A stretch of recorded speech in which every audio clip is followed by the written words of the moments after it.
Ich glotz in den Spiegel, denk und neu, da fällt schon wieder ein bisschen von meinem Haar. Ich bestand kann, doch es hilft mir nix. Der Wind bläst durch, das ist halt so.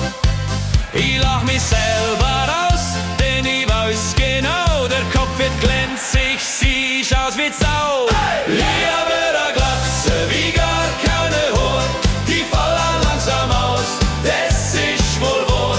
Reib dir doch die Glatze mit Hennermischt und Honig ein, weil Hennermischt trägt und Honig zieht. Ich ging zum Frisur, der guckt mich an, er sagt mir,